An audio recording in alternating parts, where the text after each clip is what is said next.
हरे कृष्णा। राधे राधे। कैसे हैं आप सब? आशा करूँगी आप सब एकदम मस्त होंगे, स्वस्थ होंगे।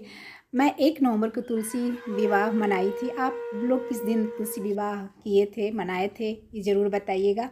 तो थोड़ा सा क्लिप आप सबके लिए और अपनी मेमोरी के लिए भी मैं शूट की थी, क्योंकि ज़्यादा पॉसिबल नहीं हो पाता है पूजा पाठ करने में। अकेले बहुत सारा काम होता है, जैसा कि आप सबको पता ही है। तो थोड़ी थोड़ी सी क्लिप आपके लिए और अपने लिए मैं सेव की हूँ, तो आप लोग उसको देखिए और कैसा लगा मेरा तुलसी विवाह का सेलिब्रेशन, पूजा पाठ, ये भी बताइएगा। और लास्ट में जय तुलसी महारानी ज़रूर लिखिएगा। और आप सब किस दिन सेलिब्रेट किए थे और कैसे सेलिब्रेट किए थे, ये भी बताइएगा। और मेरे में कोई कमी दिखे आपको कि मैंने किस चीज़ में कमी रखी पूजा पाठ में, ये भी बताइएगा। तो यहाँ पे मैं सबसे पहले मैं अपने सारे घर को, मंदिर को, चारों तरफ अपने घर को दीप से जगमगा दी। आखिर मेरे श्री हरि नारायण का विवाह समारोह हो रहा है, तो घर तो जगमगाना चाहिए दीपक से। चारों तरफ घी के दिए मैं जला दी थी मंदिर में, मेन गेट के पास, अपने बेडरूम के गेट के पास, हॉल में, जितने कोने श्री नारायण के घर के हैं चारों तरफ दिए ही दिए दिख रहे थे। बहुत अच्छा लग रहा था।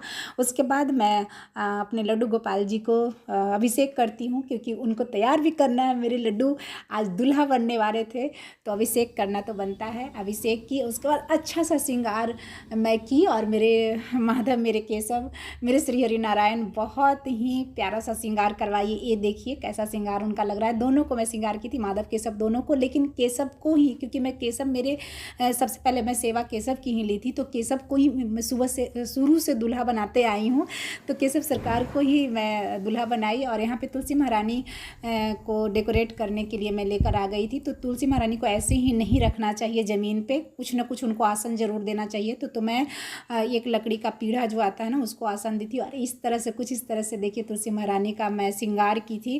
साड़ी पहनाई थी, चूड़ी, सिंदूर, बिंदी, उनका दुपट्टा, सब कुछ मैं इस तरह से श्रृंगार की थी। तो कैसा लगा तुलसी महारानी का श्रृंगार, आप सबको प्लीज़ बताइएगा। अपने तरफ से मैं पूरी कोशिश करती हूँ कि खूब अच्छा श्रृंगार करूँ। मुझे श्रृंगार करने में ना, कोई भी पूजा पाठ में श्रृंगार करने में और अच्छे से भोग लगाने में, खुद के हाथ से भोग तैयार करके लगाने में मुझे बहुत सुकून मिलता है। ऐसा नहीं कि बस फॉर्मेलिटी के लिए पूजा कर लिए। फॉर्मेलिटी के लिए पूजा जब आप कीजिएगा ना, तो उसका फल भी ईश्वर भी फॉर्मेलिटी से ही देंगे। फिर आप कहिएगा कि ईश्वर को मैं इतना पूजा पाठ करती हूँ, सारे व्रत त्यौहार करती हूँ, लेकिन ईश्वर मेरी नहीं सुनते हैं।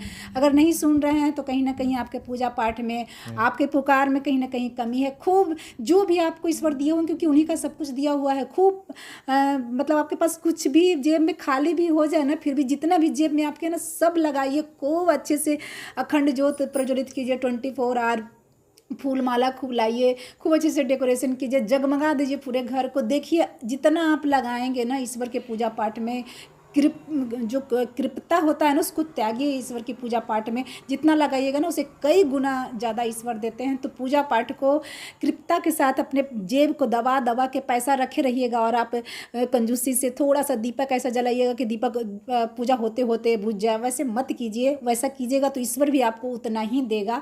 पूजा पाठ में खूब इंजॉय कीजिए, खूब अच्छे से डेकोरेशन कीजिए, खूब अच्छे से श्रृंगार कीजिए। मैं बोली ना कि जितना आपके पास है वो सब लगा दीजिए। देखिए कि आपको 2-4 दिन के अंदर कितना, फिर वो यही ईश्वर आपको भर देते हैं।